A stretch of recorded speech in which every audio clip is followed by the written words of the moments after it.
الحمد لله رب العالمين والصلاة والسلام على رسول الكريم وعلى آله وصحبه أجمعين ما بعد فوق الباب إمام محمد بن عبد الوهاب رحمه الله في كتابه كتاب التوحيد باب من الإيمان بالله الصبر على أقدار الله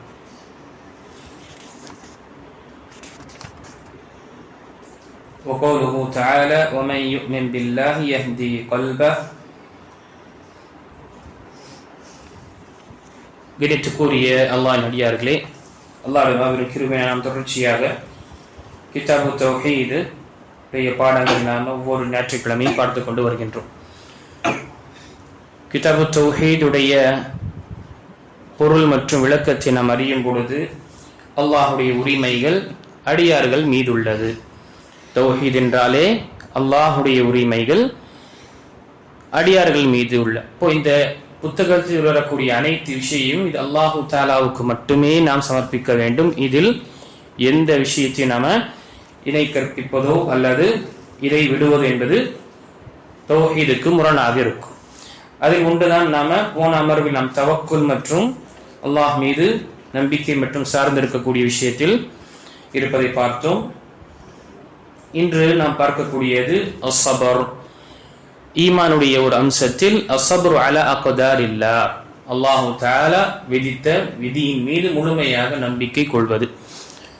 சபர் என்று சொல்லும் பொழுது நாம் நம்ம தமிழ்ல பொதுவாக பொறுமை என்று நம்ம பொருள் கூறுகின்றோம். என்ன அர்த்தம்? நாம் எந்த ஒரு விஷயத்தை எடுத்துக்கொண்டோமோ, எந்த ஒரு ஈமானை நாம் ஏற்றுக்கொண்டோமோ அதில் பொறுமையாக இருக்க வேண்டும். எப்படிப்பட்ட ஒரு நிலை வந்தாலும் சரி, என்னுடைய வணக்க வழிபாடு அனைத்துமே அல்லாஹ்வுக்கு மட்டுமே நாம் சமர்ப்பிப்பேன் என்ற அந்த விஷயத்தில் எனக்கு சந்தோஷம் ஏற்பட்டாலும் சரி, அல்லது எனக்கு கஷ்டம் நஷ்டம் ஏற்பட்டாலும் சரி, என்னுடைய வாழ்க்கையின் இந்த பயணம் தொடர்ச்சியாக இருந்து கொண்டிருக்கும். இதில் நான் பொறுமையோடு நிற்பேன்.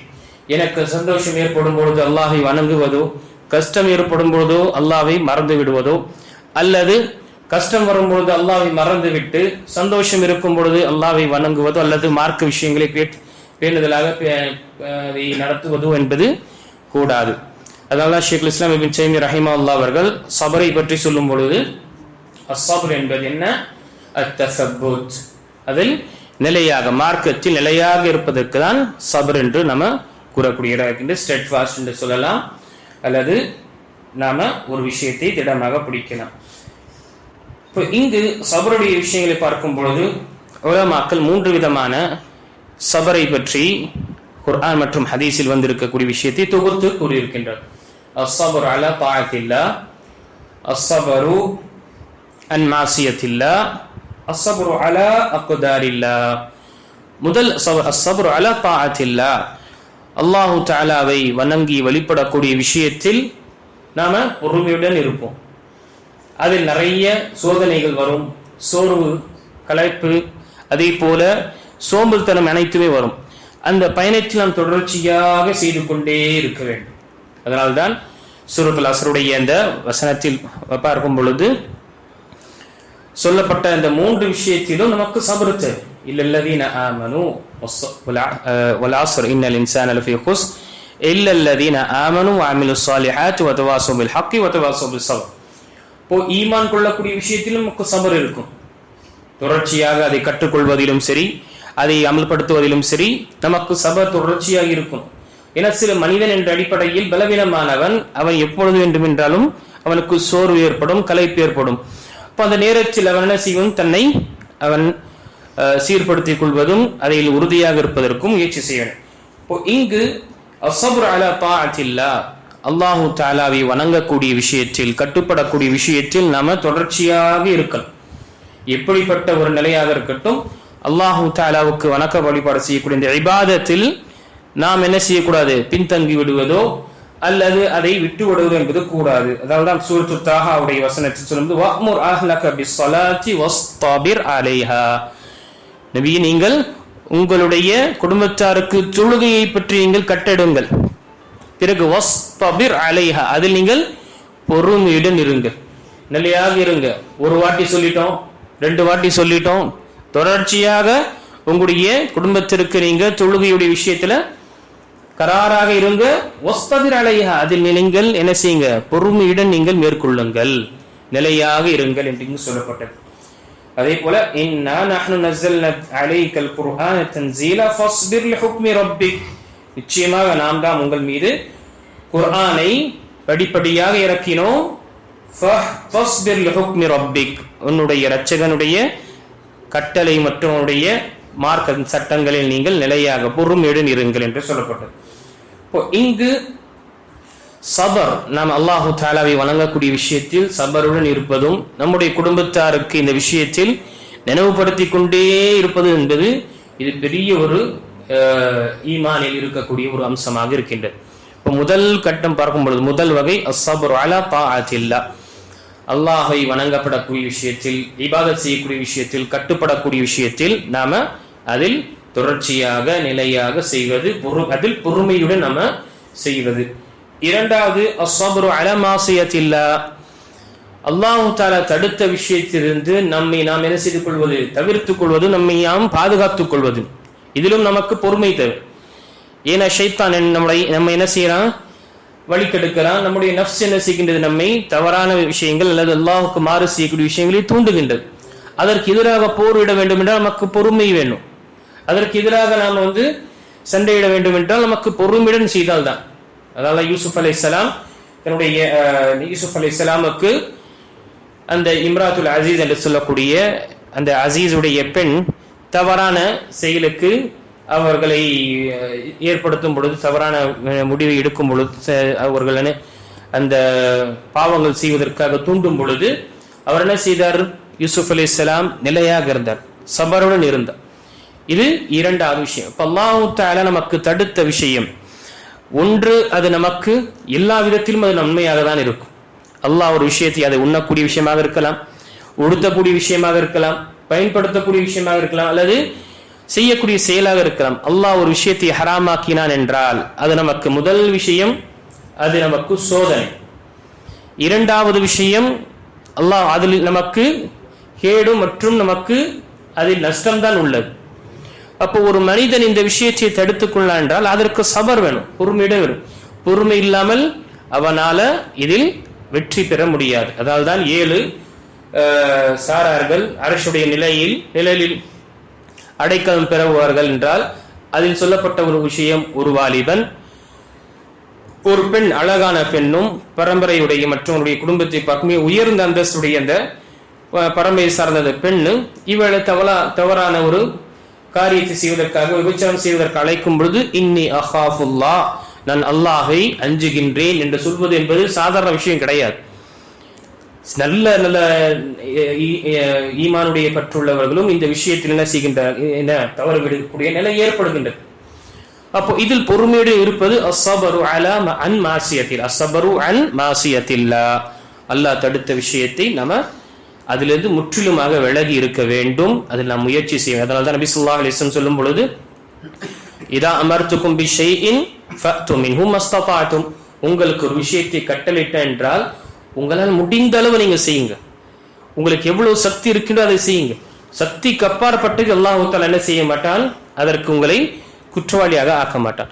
வஇதா நஹைதுக்கும் அன்ஹு ஃபஜ்தனிபு, ஒரு விஷயத்தை நான் தடுத்தேன் என்றால், செய்ய வேண்டாம், தடை செய்யப்பட்டதென்றால் ஃபஜ்தனிபு, முற்றிலுமாக நீங்கள் என்ன செய்து கொள்ளுங்கள், அதிலிருந்து தவிர்த்துக் கொள்ளுங்கள். அப்போ ஒரு விஷயத்தில் இருந்து நம்மை நாம் தவிர்த்துக் கொள்வதற்கு சக்தி தேவை கிடையாது, செய்வதற்கு சக்தி நமக்கு அவசியமாக இருக்குது.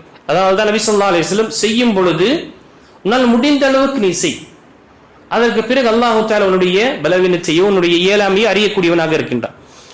ஆனால் ஒரு விஷயத்தை செய்யாதே என்று சொல்லும் பொழுது சக்தி தேவை இல்லை. அது நமக்கு சக்தி இல்லை, என்னால முடியல என்று இவனும் சொல்ல முடியாது. இப்போ இங்கு முழுமையாக நாம் என்ன செய்யணும், அதை தவிர்த்துக் கொள்ள வேண்டும், தடுக்கப்பட்ட விஷயம். அதனால்தான் யூசுப் அலைஹிஸ்ஸலாமுக்கு சொல்லும் பொழுது, தவறான விஷயங்கள் சொல்லும் பொழுது, இல்ல நான் அல்லாஹு தஆலாவை அஞ்சுகின்றேன், நான் இந்த விஷயத்தை செய்ய மாட்டேன். அப்போ நீங்க ஜெயில போடக்கூடியவர்களாக ஆவீர்கள், இழிவுபடக்கூடியவர்களாக. அந்த விஷயம் எனக்கு அப்படிப்பட்ட நிலையில ஜெயிலு மற்றும் அந்த சிறைச்சாலை எனக்கு விருப்பமான, எனக்கு அல்லாஹ்வுக்கு மாறு செய்வதை விட சிறைச்சாலையில் நான் இருப்பது எனக்கு அது விருப்பமானதும் அது எனக்கு பிடித்தது, எனக்கு அது பிடித்தது என்று யூசுப் அலைஹிஸ்ஸலாம் அவர்கள் கூறினார்கள். மூன்றாவது பார்க்கும்போது அஸ்ஸப்ரு அலா அக்தாரில்லாஹ், அல்லாஹு தஆலா நமக்கு நன்மை மற்றும் தீமை அனைத்தையும் அல்லாஹு தஆலா எழுதிவிட்டான். இந்த பிரபஞ்சத்தில் ஏற்படக்கூடிய அனைத்துமே அவன் படைத்து விட்டான். 50,000 வருடத்திற்கு முன்னால் பூமி மற்றும் வானங்கள் படைப்பதற்கு 50,000 வருடத்திற்கு முன்னாலே அல்லாஹு தஆலா எல்லாத்தையும் எழுதிவிட்டான். நம்முடைய அமல்களையும் நம்மை இங்கே இந்த உலகத்தில் இந்த பிரபஞ்சத்தில் ஏற்படக்கூடிய அனைத்தையும் எழுதிவிட்டான். அப்போ எழுதப்பட்ட விஷயத்தில் நாம் முழுமையாக திருப்தி அடைய வேண்டும், முழுமையாக நாம அதை பொருந்திக் கொள்ள வேண்டும், அதன் மீது ஈமான் கொள்ள வேண்டும். எனக்கு நன்மையாக ஏற்படுகின்றது அல்லாஹ்வுடைய நாட்டம், எனக்கு தீமை ஏற்படுகின்றது இதுவும் அல்லாஹ்வுடைய நாட்டம் தான். ஆனால் தீமையை சொல்லும் பொழுது அல்லாஹு தஆலாவின் பக்கம் நாம் அதை செலுத்துவது கிடையாது. வல் கைரு பியதை, எல்லா நன்மையும் உன்னுடைய கரத்தில் தான் உள்ளது. வஷ்ஷர்ரு லைஸ இலை, தீங்கோ அல்லது ஏற்படக்கூடிய பாதிப்பு உன் தரப்பில் இருந்து கிடையாது. என்ன அர்த்தம்? அல்லாஹு தஆலா விதித்த இந்த விதியில் எல்லாமே ஹிக்மத் உடையது, இதில் எல்லாமே தத்துவம் இருக்கும், இதில் எல்லாத்தையும் விஸ்டம் இருக்கும். ஆனால் நமக்கு அந்த விஷயங்கள் தெரியாது. நமக்கு ஒரு பாதகமாக இருக்கலாம், அல்லது நமக்கு ஒரு நஷ்டமாக நாம் யோசிக்கலாம், அது எனக்கு ஒரு தீங்காக என்று நாம் யோசிக்கலாம். ஆனால் அதிலும் அல்லாஹ் தஆலா ஹிக்மத்தை வைத்திருப்பான். புரிதுவதற்காக சொல்ல வேண்டும் என்றால், திருடனுடைய கையை வெட்டுப்படுவது என்பது அந்த திருடனுக்கு பாதிப்பு என்று நாம் யோசிக்கலாம், அல்லது அவனுக்கு தான் நஷ்டம் என்று யோசிக்கலாம். இன்னொரு தரப்பில் பார்க்கும் பொழுது, ஒன்று அவனுடைய அந்த குற்றம் இந்த உலகத்திலே மன்னிக்கப்படும், இந்த தண்டனை அவன் பெற்றுவிட்டான் என்றார். மறுமையில் இருக்கக்கூடிய மிக மோசமான அந்த தண்டனை மற்றும் மிக கடுமையான தண்டனையிலிருந்து அவன் பாதுகாக்கப்படுவான். ஒன்று. இரண்டாவது, இவனுடைய ஒரு கரம் வெட்டப்படுவதனால் ஒட்டுமொத்த மனிதர்களுடைய பொருளாதாரம் பாதுகாக்கப்படும். இந்த மார்க்க சட்டங்களுடைய நோக்கம் என்று பார்க்கும் பொழுது, அந்த இலக்கில் பார்க்கும் ஒன்று ஹிஃபுல் மால், மக்களுடைய பொருளாதாரத்தை பாதுகாப்பது, அதை வீணாக சூறையாடுவதோ அல்லதை அபகரிப்பது என்பது மார்க்கம் தடுத்திருக்கின்றது. அப்போ ஒரு தரப்பில் பார்க்கும் பொழுது அவன் அதை தீங்காக நினைப்பான், ஆனால் இன்னொரு தரப்பில் பார்க்கும் பொழுது அது ஹிக்ம, அதில் முழுமையான ஞானம் அதில் இருக்கின்றது. இப்போ எப்படிப்பட்ட ஒரு நிலையாக இருக்கட்டும், அல்லாஹு தஆலா எனக்கு ஏற்படுத்தினான், இது எனக்கு வந்துதான் தீரும் என்ற விஷயத்தில் நாம ஈமான் கொள்ள வேண்டும். அதே போல் அல்லாஹ் நமக்கு ஒரு நன்மையை நாட விரும்பி விட்டான் என்றால் அதை தடுக்கக்கூடியவன் எவனும் கிடையாது. அதே அல்லாஹ் தஆலா நமக்கு ஒரு நன்மையை நாடவில்லை, நமக்கு ஒரு பாதிப்பு ஏற்பட வேண்டும் என்று அல்லாஹ் எழுதிவிட்டான் என்றால் அதை நிப்பாட்டக்கூடியவன், அதை தடுக்கக்கூடியவன் யாரும் கிடையாது. அதனால்தான் தொழுகைக்கு பிறகு நாம துஆக்களில் என்ன கேட்கின்றோம்? அல்லாஹும்ம லா மானிய லிமா ஆதைத், யாருக்கு நீ கொடுத்து விட்டாயோ தடுக்கக்கூடியவன் கிடையாது. வலா முஅத்திய லிமா மனஅத், யாருக்கு நீ தடுத்து விட்டாயோ கொடுக்கக்கூடியவனும் கிடையாது யாரும். அப்போ இங்கு நாம அல்லாஹு தஆலாவுடைய விதி, நம் ஈமானுடைய 6வது அடிப்படையான இருக்கக்கூடிய விதியின் மீது நல்லது கெட்டது அனைத்துமே அல்லாஹ்வின் தரப்பில் தான் வருகின்றது. அவனுடைய விதியில், அவனுடைய கதரில் முழுமையான ஞானம் உள்ளது. மனிதன் அதை புரிந்தாலும் சரி புரியாவிட்டாலும் சரி படைத்த இறைவனுக்கு தெரியும் எது ஹைரு மற்றும் எந்த விஷயம் ஷர்ராக இருக்கும் என்று. அதனால் இங்கு வரக்கூடிய ஹதீஸில் பார்க்கும் பொழுது முதல் விஷயம் சூரத்து தகாபுனுடைய 11வது வசனம். இங்கு இமாம் ரஹிமஹுல்லாஹ் அவர்கள் பதிவு செய்து, வமன் யுமின் பில்லாஹி யஹ்தி கல்ப, அல்லாஹ் மீது யார் ஈமான் கொள்கின்றானோ யஹ்தி கல்பஹு, அவனுடைய இதயத்தை அல்லாஹ் தஆலா நேர்வழியில் செலுத்துகின்றான், அவனுக்கு நேர்வழியை அல்லாஹ் தஆலா கொடுக்கின்றான், நேரான வழியை அவனுக்கு அறிமுகப்படுத்துகின்றான். அல்கமா ரஹிமஹுல்லாஹ் அவர்கள் பதிவு செய்கின்றார்கள், ஹுவ ரஜுலு துஸீபுஹு முஸீபா ஃபயஅலமு அன்னஹா மின் இன்தில்லாஹ் ஃபயர்தா வ யுஸல்லிம். ஒரு மனிதன் அவனுக்கு ஒரு நோவினையோ அல்லது ஒரு பாதிப்பு ஏற்படுகின்றது, அந்த நேரத்தில் இது அல்லாஹ்வுடைய தரப்பில் எனக்கு ஏற்பட்டது என்று அவன் அதை மீது ஈமான் கொள்கின்றான். ஃபயர்தா, அதை கொண்டு பொருந்திக் கொள்கின்றான். பொருந்திக் கொள்வது பெரிய விஷயம். ஒன்று ஈமான் கொள்வது, அதை விட உச்சகட்டம் பார்க்கும் பொழுது அர்ரிதா, அதில் மனப்பூர்வமாக அதை என்ன செய்வது, அதை ஏற்றுக்கொள்வது. ஒயுசல்லிம், அதில் எந்த ஒரு விஷயம் இல்லை, முழுமையாக தன்னை அவன் சப்மிட் செய்வதும் தன்னை முழுமையாக சமர்ப்பிக்கின்றான். அல்கமா ரஹிமஹுல்லாஹ் அவர்கள் கூறினார். முஸ்லிமில் வரக்கூடிய ஹதீஸில் பார்க்கும் பொழுது நபி ஸல்லல்லாஹு அலைஹி வஸல்லம் அவர்கள் கூறினார்கள், இஸ்னதானி ஃபின்னாஸி ஹுமா பிஹிம் குஃப்ர், மக்களிடம் 2 விஷயங்கள் இருக்கின்றது, அது குஃபருடைய விஷயங்களாக இருக்கின்றது. ஒன்று தானு ஃபின் நஸப், பரம்பரை, கோத்திரம், குடும்பத்தின் மீது என்ன செய்வது, சில அவதூறு சுமத்துவதோ அல்லது அவருடைய அந்த பரம்பரை பற்றி தவறாக ஒரு கருத்தை பதிவு செய்வது என்பது ஒன்று. இரண்டாவது ஒன்னியஹது அலல் மையித், இறந்தவருக்கு பிறகு, இறந்தவருடைய வீட்டில் மனிதன் இறந்து விட்டான் என்றால் அவருடைய வீட்டார்களை ஒப்பாரி வைப்பது, கத்துவது, கதறுவது, தன்னுடைய ஆடையை கிழித்துக் கொள்வது, முகத்தில் அரைத்துக் கொள்வது, பின்ன முடியை பிடுங்குவது, இதெல்லாம் என்ன ஜாஹிலியாக்களுடைய பழக்க வழக்கம். இது இஸ்லாத்திற்கு முன்னால் இருந்த அறியாமையுடைய பழக்க வழக்கம். இப்போ என்ன செய்கின்ற இங்கே, ஏன் இந்த ஹதீஸ் இங்கே இந்த தலைப்பில் கொண்டு வரப்பட்டது?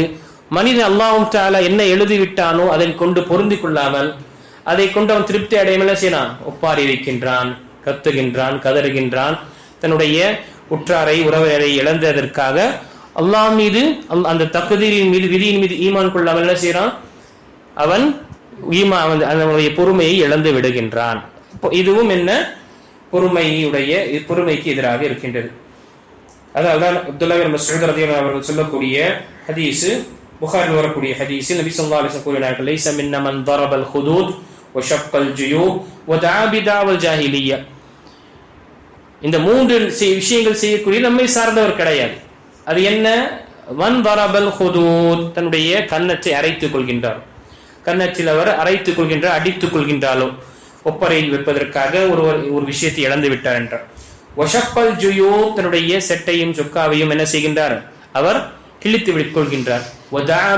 ஜாஹிலிய்யா, அறியாம காலத்தில் எப்படி அவர்கள் ஒப்பாரி வைப்பார்களோ, கத்துவார்களோ, கதர்வார்களோ அதே போல செய்ய. இது செய்யக்கூடியவன் நம்மை சார்ந்தவன் கிடையாது. நம்முடைய உற்றார்கள், உறவினர்கள், நம்முடைய நெருங்கியவர்கள் யாராவது இறந்து விட்டார் என்றால் நமக்கு மார்க்கம் என்ன செய்கின்றது? அல்லாஹ் தஆலாவுடைய தக்தீரின் மீது ஈமான் கொண்டு அதனால் நீ நன்மை அடை, பொறுமையுடன் இரு, இழந்த விஷயத்திற்காக உனக்கு நன்மை கொடுக்கப்படும். இப்போ இங்கு நம்முடைய அது கண்கள், நம்முடைய கண்களிலிருந்து தண்ணீர் வருவதோ அல்லது அழுவது என்பது இது மார்க்கம் தடுக்கவில்லை. ஆனால் அதுவே அளவுக்கு மிஞ்சினும் என்றால் அது மார்க்கத்திற்கு முரணான விஷயம், இது பொறுமைக்கு முரணான விஷயமாக இருக்கின்றது. அடுத்ததாக திருமிதியில் வரக்கூடிய ஹதீஸில் நபி ஸல்லல்லாஹு அலைஹி வஸல்லம் கூறினார், அனஸ் இப்னு மாலிக் ரலியல்லாஹு அன்ஹு அறிவிக்கக்கூடிய ஹதீஸ், இதா அராத அல்லாஹு பிஅப்திஹில் கைர அஜ்ஜல லஹு பில் உகூபா ஃபித் துன்யா.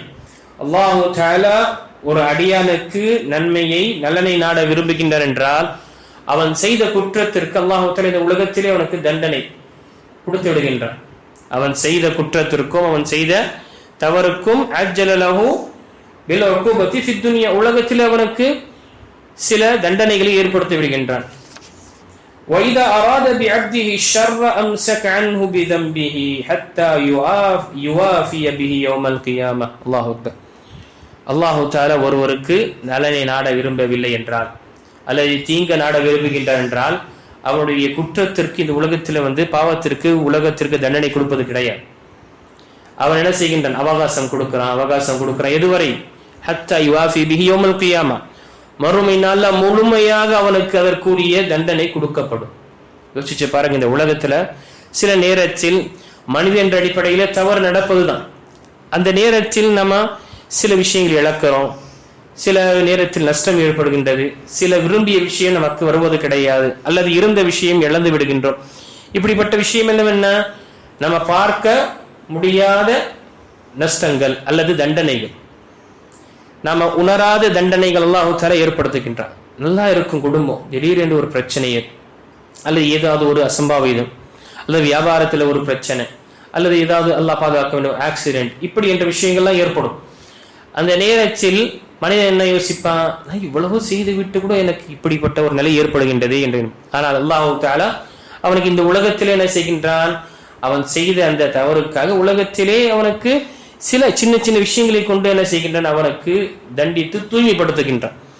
அதே அல்லாஹ் தஆலாவுக்கு மாறு செய்தவன் வாழ்ந்து கொண்டிருக்கின்றான் என்றால் அல்லாஹ் தஆலா அவனுடைய சுப்ஹானல்லாஹ் எல்லா அவனுடைய கருணையோ அல்லது அவனுடைய இந்த பொக்கிஷத்தை திறந்து விடுகின்றான். வானங்கள் அவனுக்காக திறக்கப்படுகின்றது. சில நேரத்தில் ஆட்சி புரியக்கூடிய நிலை ஏற்படுகின்றது. இதெல்லாம் என்ன, இந்த உலகத்திலே அல்லாஹ் தஆலா வாய்ப்பை கொடுத்து அவகாசம் கொடுத்திருக்கான். மறுமையில் அவனுக்கு மிகப்பெரிய ஒரு தண்டனை ஏற்படும். அதனால்தான் உபை பின் அப்துல்லா பின் உபை முனாஃபிக்கினுடைய தலைவன் ஆயிஷா ரலியல்லாஹு அன்ஹா மீது அவதூறு சுமத்தினா அவன் முதாயிகா இருந்தான். அவன் தான் மிக முக்கியமான ஒரு குற்றவாளியாக இருந்தான். ஆனா அவனை நபி ஸல்லல்லாஹு அலைஹி வஸல்லம் கசையடி அடிக்கவில்லை. மாறாக 3 சஹாபாக்கள் அவர்கள் அறியாதை காரணத்தினால் அவர்கள் தவறு செய்ததால் அவங்களுக்கு கசையடி அடிக்கப்பட்டது. இவனுக்கு அடிக்கப்படல. ஏன்? நபி ஸல்லல்லாஹு அலைஹி வஸல்லம் அவர்கள் இவனுக்கு அல்லாஹ் தஆலா மறுமையில் தண்டனை அவனுடைய மறுமையில் அவனுக்கு கிடைக்கக்கூடிய தண்டனை போதுமானது என்று நபி ஸல்லல்லாஹு அலைஹி வஸல்லம் இந்த உலகத்தில் அவனுக்கு தண்டனை கொடுக்கல. யோசிச்சு பாருங்க சுப்ஹான். இவர்கள் மூவரும் அந்த தவறிலிருந்து பாதுகாக்கப்பட்டார். மறுமையில் அவர்களுக்கு தண்டனை கிடையாது. ஆனால் அப்துல்லா பின் உபைக்கு மறுமையில் அவனுக்கு மிக கடுமையான தண்டனை. இப்போ அல்லாஹ் பாருங்க, இந்த ஹதீஸ் மிக உன்னதமான ஒரு ஹதீஸ். அல்லாஹ் தஆலா நம்முடைய வாழ்க்கையில நமக்கு சில கஷ்டங்கள் வருகின்றது என்றால் நாம செய்த அறியாமையிலேயோ அல்லது நாம் உணராமல் செய்யக்கூடிய தவறை அதற்கு இந்த உலகத்தில் அல்லாஹ் தஆலா நம்மை சுத்தப்படுத்திக் கொள்கின்றான். அதாவது வேதனையோ நோய்ப்படும் பொழுது அல்லாஹ் தஆலா நம்முடைய பாவங்களை மன்னித்து நம்மை சுத்தப்படுத்துகின்றான். ஒருவருக்கு நோய் ஏற்படும் பொழுது ஒரு முஃமினுக்கு சின்ன ஒரு முள் குத்தினாலும் சரி அவருக்கு என்ன அதற்குரிய நன்மை இருக்கு, அவருடைய பாவங்கள் மன்னிக்கப்படுகிறது. யோசிச்சு பாருங்க, ஒரு சின்ன ஒரு முள் குத்து இந்த வலியையும் இந்த கஷ்டத்தை உணர்ந்தாலே அந்த முஃமினுக்கு நன்மை என்றால் அவனுடைய வாழ்க்கையில அவன் உடல்நலம் சரியில்லாமல் நீண்ட காலம் அவன் இருக்கும் பொழுது அவனுடைய பாவங்கள் எல்லாம் மன்னிக்கப்படும். சரி, அவன் பாவமே செய்யாத நிலை இருக்கும் பொழுது அல்லது நான் பாவம் செய்ததை பார்க்கலங்க என்று சொல்லும் பொழுது என்ன அர்த்தம்? அவன் அல்லாஹ் தஆலா அவனுடைய அந்தஸ்தை உயர்த்துவான்.